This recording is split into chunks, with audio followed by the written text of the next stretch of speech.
ಭೀಮಸೇನ ಒಮ್ಮೆ ದ್ರೌಪದಿ ಅವರೆಲ್ಲ ಬೆಟ್ಟದಲ್ಲಿ ಸಂಚರಿಸ್ತಾ ಇರುವಾಗ ಅತ್ಯಂತ ಪರಿಮಳದ ಪುಷ್ಪ ಗಾಳಿಯಿಂದ ಹಾರಿ ಬಂದಿತು. ಆ ಸೌಗಂಧಿಕ ಪುಷ್ಪ ಬಹಳ ಪರಿಮಳ. ಅಂಥ ಪುಷ್ಪವನ್ನು ನೋಡಿ ದ್ರೌಪದಿ ಅದನ್ನು ಅಪೇಕ್ಷೆ ಪಟ್ಟಳು. ಇದು ನಮಗೆಲ್ಲ ಈಗ ಕಾಡಿನಲ್ಲಿ ಇಂಥ ಅಪೂರ್ವ ಪುಷ್ಪ ಒಂದೇನೋ ಬಂದಿದೆ, ಹೆಚ್ಚು ಪುಷ್ಪಗಳು ಬೇಕು, ಅದನ್ನು ಪಡೆಯಬೇಕು ಎಂಬುದಾಗಿ ತನ್ನ ಅಪೇಕ್ಷೆಯನ್ನು ವ್ಯಕ್ತಪಡಿಸಿದಳು. ದ್ರೌಪದಿ ಅಪೇಕ್ಷೆ ಪಡುವಾಗ ಬರೀ ಸ್ವಾರ್ಥ ಅಲ್ಲ, ಅದರ ಹಿಂದೆ ದೊಡ್ಡ ಉದ್ದೇಶ ಇದೆ. ಕೆಲವು ದುಷ್ಟಶಕ್ತಿಗಳ ದಮನ ಆಗಬೇಕು. ಅದೆಲ್ಲ ಉದ್ದೇಶ ಇಟ್ಟುಕೊಂಡೇ ಅವಳು ಪ್ರಾರ್ಥಿಸಿದಳು, ನನಗೆ ಆ ಸೌಗಂಧಿಕ ಪುಷ್ಪ ಬೇಕು. ಆಗ ಭೀಮಸೇನ ಒಪ್ಪಿಕೊಂಡ.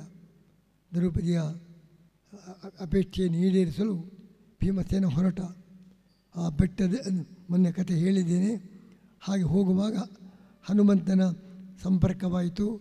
ಅವರ ಲೀಲಾ ವಿನೋದ ಕಥೆಯನ್ನು ಮೊನ್ನೆ ತಿಳಿಸಿದ್ದೇವೆ. ಮುಂದೆ ಅವನು ಹಾಗೆ ಸಾಗ್ತಾ ಇದ್ದಾನೆ. ಸಾಗುವಾಗ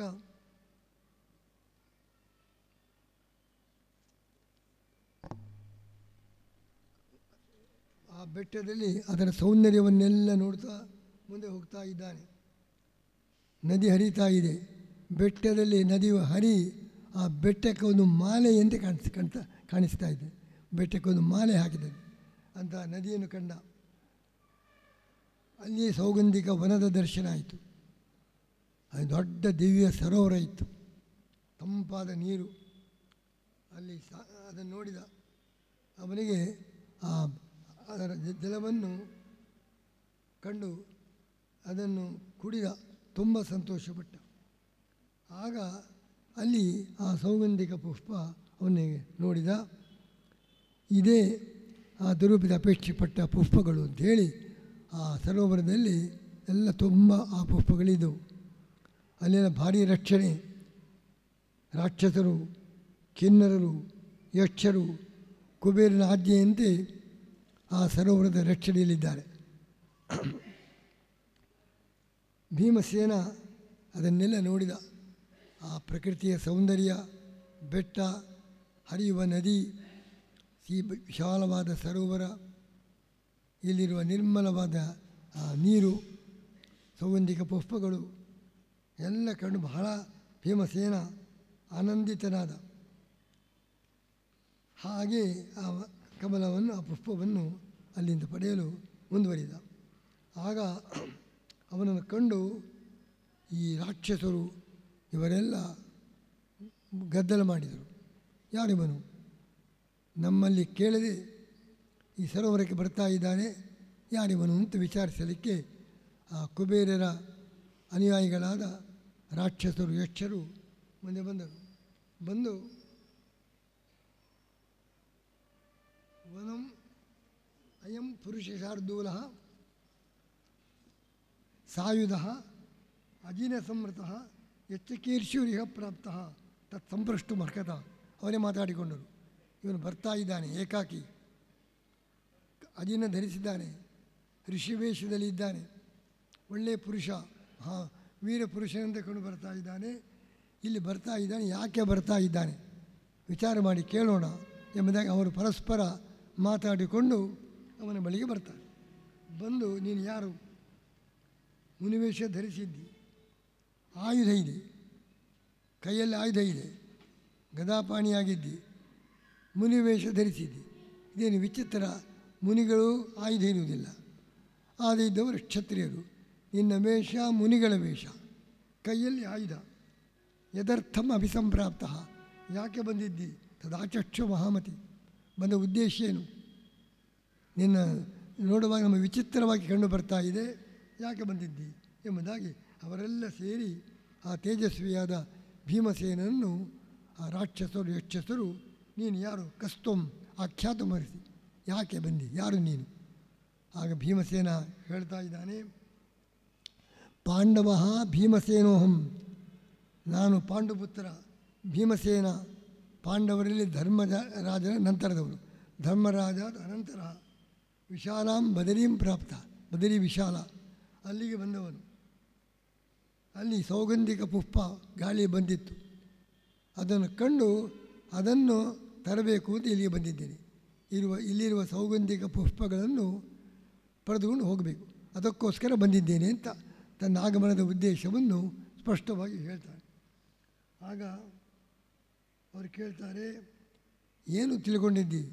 ಆಕ್ರೀಡೋಯಂ ಕುಬೇರಸ್ಯ, ಕುಬೇರನ ವಿಹಾರ ಸ್ಥಾನ ಇದು, ಅವನಿಗೆ ಬಹಳ ಇಷ್ಟವಾದದ್ದು. ಇದನ್ನು ಮನುಷ್ಯರು ಇಲ್ಲಿ ಬರಲಿಕ್ಕೂ ಸಾಧ್ಯವಿಲ್ಲ, ಇಲ್ಲಿ ವಿಹಾರ ಮಾಡಲಿಕ್ಕೂ ಸಾಧ್ಯವಿಲ್ಲ, ಇಲ್ಲಿಯ ಪುಷ್ಪವನ್ನು ತೆಗೆದುಕೊಂಡು ಹೋಗಲಿಕ್ಕೂ ಸಾಧ್ಯವಿಲ್ಲ. ಇದು ಕುಬೇರನದ್ದು, ಅವನ ಅಧಿಕಾರಕ್ಕೆ ಒಳಪಟ್ಟದ್ದು, ಅವನ ಬಹಳ ಇಷ್ಟವಾದ ಒಂದು ವಿಹಾರ ಸ್ಥಾನ. ನೀವಲ್ಲಿ ಯಾರಿಗೂ ಪ್ರವೇಶ ಇಲ್ಲ ಮತ್ತು ಇಲ್ಲಿ ಯಾವುದನ್ನು ಕೂಡ ಕುಬೇರನ ಅಪ್ಪಣೆಯಿಲ್ಲದೆ ಪಡೆಯಲಿಕ್ಕೆ ಸಾಧ್ಯವಿಲ್ಲ. ಎಲ್ಲರೂ ಕೂಡ ದೇವರ್ಷಿಗಳು, ಯಕ್ಷರು, ದೇವತೆಗಳು ಎಲ್ಲರೂ ಕೂಡ ಕುಬೇರನ ಅನುಮತಿ ಪಡೆದು ಇಲ್ಲಿ ನೀರು ಕುಡಿತಾರೆ, ತಮ್ಮ ವಿಹಾರ ಮಾಡ್ತಾರೆ, ಕಾಲ ಕಳೀತಾರೆ. ಎಲ್ಲ ಕುಬೇರನ ಅನುಮತಿ ಪಡಿಬೇಕು. ನೀನು ಹಾಗೆ ಏಕಾಏಕಿಯಾಗಿ ಬರ್ತಾ ಇದೆಯಲ್ಲ ಎಂಬುದಾಗಿ ಅವರೆಲ್ಲ ಆಕ್ಷೇಪಿಸಿ, ನೀನು ಹೀಗೆ ಮಾಡಿದರೆ ಧರ್ಮರಾಜನ ತಮ್ಮ ಅಂತ ಹೇಳ್ತೀವಿ. ಧರ್ಮರಾಜನ ತಮ್ಮನಾಗಿ ಅಧರ್ಮದ ಕಾರ್ಯ ಮಾಡೋದು, ಕುಬೇರನ ಅಪ್ಪಣೆ ಇಲ್ಲದೆ ಯಾಕೆ ಇಲ್ಲಿ ಪ್ರವೇಶ ಮಾಡಿದೆ? ಇಲ್ಲಿ ನೀರು ಕುಡಿಯುವುದು, ಇಲ್ಲಿ ಪುಷ್ಪಗಳನ್ನು ತೆಗೆದುಕೊಂಡು ಹೋಗಲಿಕ್ಕೆ ಏನು ಅಧಿಕಾರ ಎಂಬುದಾಗಿ ಅವರೆಲ್ಲ ಪ್ರಶ್ನೆ ಮಾಡಿದರು. ಹಾಗೆ ತಮ್ಮ ಅನಾದರಿತ್ಯ ಪದ್ಮಾನಿ ಜಿಹೀರಿಷತಿ, ಕುಬೇರನ ಅಪ್ಪಣೆ ಪಡೆಯದೆ ಇಲ್ಲಿಯ ಪದ್ಮಗಳನ್ನು ತೆಗಿಲಿಕ್ಕೆ ಪ್ರಯತ್ನ ಪಟ್ಟರೆ ನೀನು ಧರ್ಮರಾಜನ ತಮ್ಮನ, ಧರ್ಮರಾಜಸ ಜಾತ್ಮಾನಂ ಬ್ರವೀಷಿ ಭ್ರಾತನಂ ಕಥಂ, ಧರ್ಮರಾಜನ ತಮ್ಮ ಅಂತ ಹೇಳ್ತಾ ಇದ್ದೆ. ಹೀಗೆ ಮಾಡಿದ್ರೆ ಧರ್ಮರಾಜನ ತಮ್ಮ ಅಂತ ಹೇಳಲಿಕ್ಕೆ ನಿನಗೆ ಅರ್ಹತೆಯೇ ಇಲ್ಲ.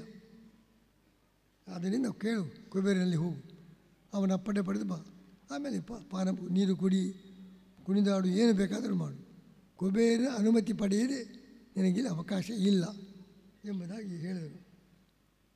ಆಗ ಭೀಮಸೇನ ಹೇಳ್ತಾನೆ, ರಾಕ್ಷಸಾಹ ತಮ್ಮನ್ನು ಅಪಶ್ಯಾಮಿ ಧನೇಶ್ವರು, ಕುಬೇರ ಎಲ್ಲಿದ್ದಾನೆ? ಅವನ ಅರಮನೆಯಲ್ಲಿದ್ದಾನೆ. ಇಲ್ಲಿದ್ದರೆ ಅವನ ಅನುಮತಿ ಕೇಳಬಹುದಿತ್ತು, ಅಲ್ಲಿಯವರೆಗೆ ಹೋಗಲಿಕ್ಕೆ ಸಾಧ್ಯವಿಲ್ಲ. ಮತ್ತು ನಾವೆಲ್ಲ ಕ್ಷತ್ರಿಯರು, ಯಾರಲ್ಲಿಯೂ ಕೂಡ ಬೇಡುವ ಕ್ರಮ ಇಲ್ಲ.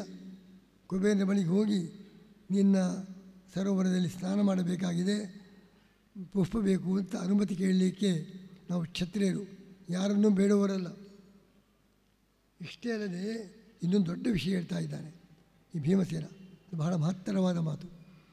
ಇದು ಕುಬೇರನ ಮನೆಯ ಸರೋವರ ಅಲ್ಲ. ಕುಬೇರನ ಮನೆಯಲ್ಲಿ ಉಂಟಾ? ಇದಿಲ್ಲ. ಇದು ಕುಬೇರನ ಮನೆಗೆ ಸಂಬಂಧಪಟ್ಟ ಸರೋವರ ಅಲ್ಲ. ಇದು ಪರ್ವತದ ನಿರ್ಜರ, ಪರ್ವತದ ಆ ಜಲಪಾತದಿಂದ ಹುಟ್ಟಿದ ದೊಡ್ಡ ಸರೋವರ, ಎಲ್ಲರಿಗೂ ಸಾಮಾನ್ಯ, ಎಲ್ಲರಿಗೂ ಸಂಬಂಧಪಟ್ಟದ್ದು. ಕುಬೇರನಿಗೆ ಮಾತ್ರ ಸಂಬಂಧಪಟ್ಟದ್ದಲ್ಲ. ಅವನ ಮನೆಯ ಕೆರೆ ಆದರೆ, ಅವರ ಮನೆಯ ಬಾವಿ ಆಗಿದ್ದರೆ ಅವನ ಹತ್ರ ಕೇಳಬೇಕು. ಇದು ಅವನದ್ದ? ಪರ್ವತದಲ್ಲಿ, ಬೆಟ್ಟದಲ್ಲಿ ಸಹಜವಾಗಿ ಹುಟ್ಟಿದೆ, ಎಲ್ಲರಿಗೂ ಸೇರಿದ್ದು, ಎಲ್ಲ ದೇಶದ ಪ್ರಜೆಗಳಿಗೆ ಸೇರಿದ್ದು. ಇದನ್ನು ನಾವು ಉಪಯೋಗಿಸಲಿಕ್ಕೆ ಅವನ ಅಪ್ಪಣೆ ಯಾಕೆ ಪಡಿಬೇಕು? ಅವನಿಗೇನು ಅಧಿಕಾರ? ಇದು ಭೀಮಸೇನನ ಪ್ರಶ್ನೆ. ಯಂಚ ನಳಿನಿ ರಮ್ಯ ಜಾತ ಪರ್ವತ ನಿರ್ಜರಿ ನೇಯಂ ಭವನಮಾಸಾಧ್ಯ ಕುಬೇರಸ್ಯ, ಇದು ಕುಬೇರನ ಮನೆಯಲ್ಲ, ಮನೆಗೆ ಸೇರಿದ ನೀರಲ್ಲ, ಬಾವಿಯಲ್ಲ, ಎಲ್ಲರಿಗೂ ಸೇರಿದ್ದು, ಸರ್ವಸಾಮಾನ್ಯ. ತುಲ್ಯಾಗಿ ಸರ್ವಭೂತಾನಾಂ ಇಯಂ, ಕುಬೇರನೇ ಮಾತ್ರ ಅಲ್ಲ, ನಮಗೆಲ್ಲರಿಗೂ ಹಕ್ಕುಂಟು, ಜನಸಾಮಾನ್ಯರಿಗೆ ಸೇರಿದ ದೊಡ್ಡ ಸರೋವರ. ಇದು ಅವನ ಅಧಿಕಾರಕ್ಕೆ ಇವತ್ತೆಲ್ಲ ನೀರಿದ್ದ ಕೆರೆಯಲ್ಲ, ನೀರಿಲ್ಲದ ಕೆರೆಯದ್ದು ಒತ್ತುವರಿ ಆಗ್ತಾಯಿದೆ. ನೀರನ್ನೆಲ್ಲ ಮುಗಿಸಿದ್ದಾರೆ, ಇಲ್ಲ ನೀರಿಲ್ಲ, ಅಂಥ ಕೆರೆಯನ್ನು ಕೂಡ ಅದನ್ನು ಒತ್ತುವರಿ ಮಾಡುವ ಕಾರ್ಯ ಇವತ್ತು ನಡೀತಾ ಇದೆ. ಇಲ್ಲಿ ಹೇಳ್ತಾ ಇದ್ದಾರೆ, ಎಲ್ಲ ಗ್ರಾಮಗಳಲ್ಲಿರುವ ದೊಡ್ಡ ದೊಡ್ಡ ಕೆರೆ ಒಬ್ಬರಿಗೆ ಸಂಬಂಧಪಟ್ಟದ್ದಲ್ಲ, ಅದು ಎಲ್ಲರಿಗೂ ಸಂಬಂಧಪಟ್ಟದ್ದು, ಎಲ್ಲ ಜನರಿಗೆ ಸಂಬಂಧಪಟ್ಟದ್ದು.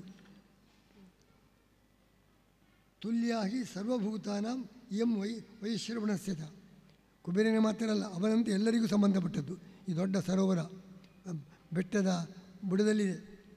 ಏವಂಗದೇಶು ದ್ರವ್ಯೇಶು ಕಹ ಕಮ್ ಯಾಚಿತು ಮರ್ಕಸಿ, ಹೀಗಿರುವಾಗ ಜನಸಾಮಾನ್ಯರ ಸೊತ್ತು ಈ ಸರೋವರ. ಯಾರನ್ನು ಯಾರೇ ಬೇಡುವುದು, ಎಲ್ಲರಿಗೂ ಸೇರಿದ್ದು, ಬೇಡುವ ಪ್ರಶ್ನೆಯೇ ಇಲ್ಲ. ಕುಬೇರ ನಾನು ಬೇಡಲಿಕ್ಕೆ ತಯಾರಿಲ್ಲ, ನಾನೊಬ್ಬ ಮಾನವ ಪ್ರಜೆ, ದೊಡ್ಡ ಸರೋವರ ಎಲ್ಲರಿಗೂ ಸಂಬಂಧಪಟ್ಟದ್ದು, ಯಾರನ್ನೂ ಕೇಳುವುದಿಲ್ಲ. ನಾನು ಆ ಸರೋವರದಿಂದ ಪುಷ್ಪಗಳನ್ನು ಪಡೆಯುತ್ತೇನೆ ಎಂಬುದಾಗಿ ಭೀಮಸೇನ ಮುಂದುವರಿಯುತ್ತಾನೆ ಎಂಬಲ್ಲಿಗೆ ಇವತ್ತಿನ ಪ್ರವಚನವನ್ನು ಮುಕ್ತಾಯಗೊಳಿಸ್ತಾ ಇದ್ದೇವೆ. ಎಲ್ಲ ನಮ್ಮ ದೇಶದ ದೊಡ್ಡ ದೊಡ್ಡ ಕೆರೆಗಳೆಲ್ಲ ಒಬ್ಬರಿಗೆ ಸಂಬಂಧಪಟ್ಟದ್ದಲ್ಲ, ಜನಸಾಮಾನ್ಯರಿಗೆ ಸಂಬಂಧಪಟ್ಟದ್ದು. ಅದರ ಮೇಲೆ ಇವತ್ತು ಆಕ್ರಮಣ ನಡೀತಾ ಇದೆ. ಕೆರೆ ನೀರಿಲ್ಲ, ಆ ಕೆರೆಯಿದ್ದ ಭಾಗವನ್ನು ಕೂಡ ಒತ್ತುವರಿ ಮಾಡುವಂಥ ಕಾರ್ಯ ನಡೀತಾ ಇದೆ. ಭೀಮಸೇನ ನಮ್ಮ ದೇಶದ ಜಲಾಶಯಗಳೆಲ್ಲ ಜನಸಾಮಾನ್ಯರಿಗೆ ಎಲ್ಲರಿಗೂ ಸಂಬಂಧಪಟ್ಟದ್ದು ಎಂಬಂತಹ ದೊಡ್ಡ ಸಂದೇಶ ಇವತ್ತಿನ ಯುಗಕ್ಕೂ ಅವಶ್ಯಕವಾದ ಸಂದೇಶ. ನೀರಿನ ಬಗ್ಗೆ ಎಲ್ಲರಿಗೂ ಹಕ್ಕಿದೆ, ಆದರೆ ಅದಕ್ಕೆ ಒಂದು ವ್ಯವಸ್ಥೆ ಆಗಬೇಕು. ಇವತ್ತು ನೀರಿನ ಬಗ್ಗೆ ಜಗಳ ಆಡ್ತಾ ಇದೆ, ರಾಜ್ಯಗಳಲ್ಲಿ ಜಗಳ ನಡೀತಾ ಇದೆ.